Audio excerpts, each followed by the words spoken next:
As much as I love Nintendo and their sensibility of making games for everyone, one of their recent trends has been what people have been calling baby mode. This includes things like giving players who've died a certain number of times in Mario games power-ups to help them through the level, or maybe even invincibility, or the ability to never go off the tracks in a game like Mario Kart. And there are people who will argue its merits, as it's a way to include everybody and it doesn't detriment from any player's experience, yet allows more people to enjoy the game who wouldn't have before. And I would say that this is a valid point. At the end of the day, the more people who can enjoy a game, the better. There's no reason to exclude people. Except the thing is, it does. Not only that, but I would argue it's bad design. I'm going to start off with Mario games. Here, if you die 5 times in a certain stage, Nintendo will decide you're having too much trouble in the stage and offer you a sweet reward to help make the game easier. This comes in the form of an invincibility leaf that renders your player invincible. If you're playing multiplayer, bubble up and entirely skip difficult sections, letting a friend who's better do all the work. To start with the pro of this, if you are someone who struggles with platform games for whatever reason, or you have a disability that doesn't allow you to enjoy these games in the same way others do, it's a way for you to still finish a particularly challenging stage and still enjoy the rest of the game. And I can understand Nintendo wanting to cater to this. After all, their games are the benchmark of games for everybody, regardless of age. On the other hand, for more experienced players such as myself, this feels like a kick in the face. Anytime one of these appears for me on a stage I might be struggling on, it automatically frustrates me, as if Nintendo is taunting me and telling me I'm not good enough. It feels condescending and genuinely hampers my experience because of the way it makes me feel. I'd also say, for the type of gamer I am and have always been, even as a child, this would have angered me and felt like the game was mocking me. I realize that's personal, and you could say boo-hoo, too bad for you, but I'm sure I'm not the only player who feels this way. And I'd say that's at its best. At its worst, I think it actually robs players of the satisfaction of completing a challenging stage and getting this sense of reward for doing it. That's part of what makes many games, and in particular, platform games, fun. You can easily argue that anyone who doesn't want this can still continue the challenge of the level without this crutch Nintendo hands you. However, I feel that many players will take it because it's pushed so strongly in your face and it's made incredibly tempting. As a comparison, I love room escape games. I find it super rewarding to solve puzzles and enjoy the challenge of it. I'm no genius at them and sometimes do have to look up walkthroughs or hints, but the games that throw hints in my face frustrate me. Even if I might have needed it, if I'm not asking for the hint, it detriments my experience. I'm robbed of the reward of solving the puzzle on my own, and hence the entire reason I play those games. This is why games such as Mario have power-ups. These are the tools you're given if you're struggling to make the game a little easier. Within Mario games, they've been incredibly well balanced, with some levels requiring them, while making other levels easier without being too overpowered. The Hand Me power-ups completely destroy this aspect of game design.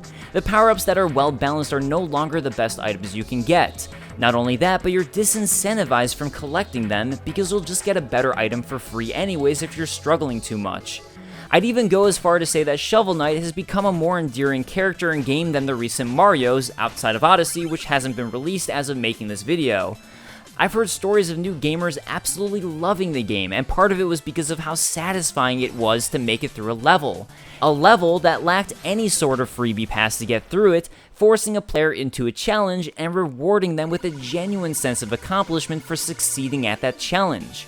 Another issue with this is it becomes part of the problem with all recent Mario games, again with the exception of Mario Odyssey, which I'm actually really excited about. By trying to cater to everybody, the games have become incredibly bland. I'm okay with easy games, I'm okay with challenging games, but Mario's become incredibly cookie cutter with lazy design choices, and this is just another design choice that feels lazy.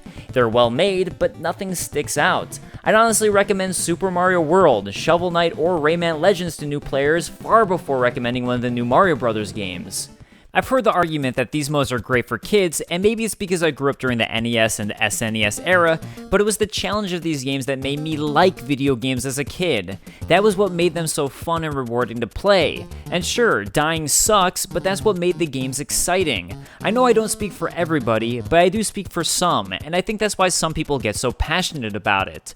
Anyways, what would be the point of complaining if I didn't have some solutions? And fortunately, I came up with a few creative solutions that I think would be perfect ways to help out new players without alienating experienced players. For starters, you could have it so certain levels have secret areas within them that are harder to find, but reward your exploration by allowing you to skip ahead of more difficult levels. That would... Another potential solution is making it so there's optional platforms you can access that make the levels easier to traverse. In order to not alienate more experienced players, make some of these a secret to find, and make these special platforms also allow access to more challenges. Okay, so say there's one stage in particular that's incredibly challenging.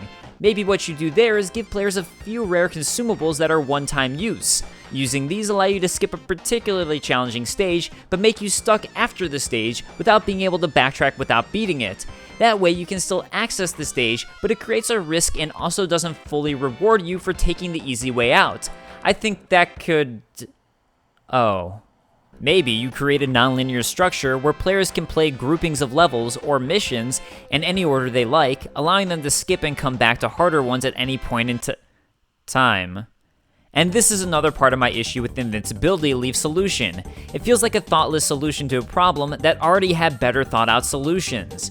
It also doesn't feel like it fits in with the Mario game's overall designs. To give an outside example, let's take a look at the Kirby games. The entire philosophy of the Kirby games, according to Masahiro Sakurai, was to make a game for players who found Mario and Zelda too intimidating. Everything about the design is built around this. The reason Kirby can float is because it makes it easier for him to get around any of the obstacles. The reason Kirby can take enemies' abilities is it allows players to adjust the difficulty to what they like, including making the game far easier for themselves. These are easy games, but they're very well designed games, as the design is centered around these concepts. Mario is designed around type platforming, and I'd say the best solution was in Super Mario World.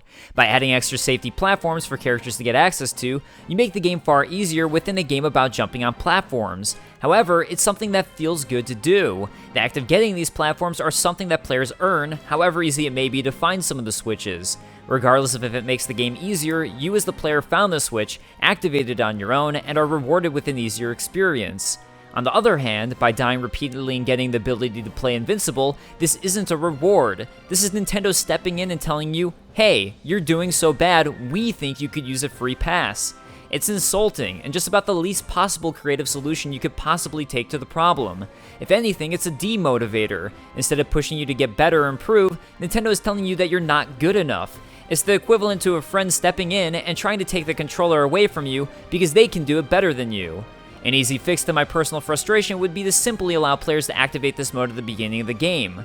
Speaking for myself, I have no issue with players using cheats or mods in games, and this is really no different. If that's how you want to play a game and it's how you enjoy it, then I'm glad the option is available. But that said, it's definitely the laziest solution.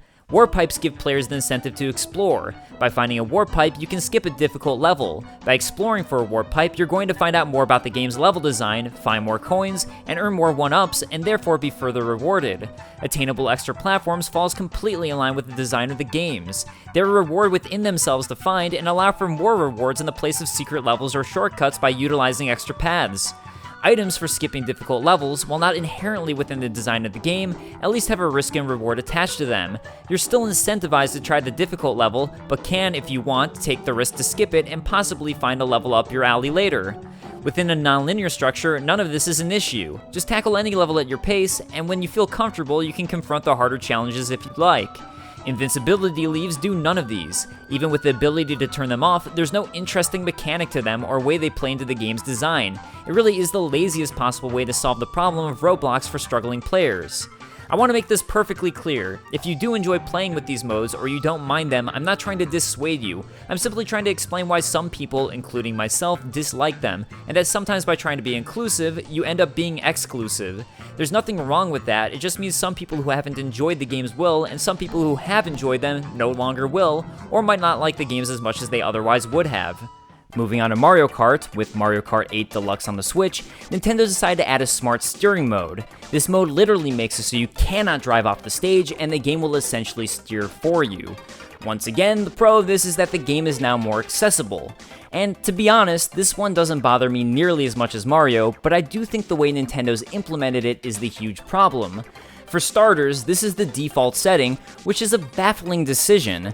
The first time I played Mario Kart Deluxe, I had no idea why my character didn't feel like it was steering properly without even realizing this was turned on. Anytime I play with friends, I have to tell them about this, and it just adds time to all of us needing to switch out. No pun intended. Beyond 50cc, which is already incredibly easy, the yo-yoing in the game is insane, with bad players gaining incredibly good items to help them catch up, and players in the front put at a giant disadvantage. And while I'm actually okay with that design for Mario Kart, I just don't think Nintendo needed to add yet another boost with the smart steering.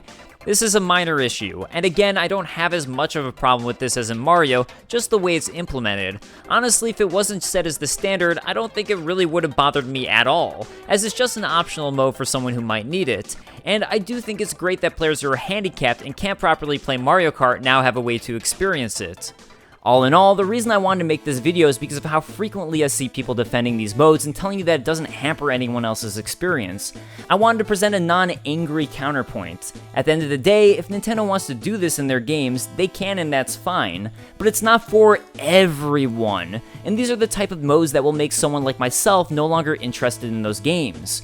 Also, in the example of Mario, I feel it actually robs some players from having as much fun and reward as they might have by strongly incentivizing the easy way out. It honestly strikes me as lazy game design. So, all in all, that is my rebuttal against what's been known as baby mode.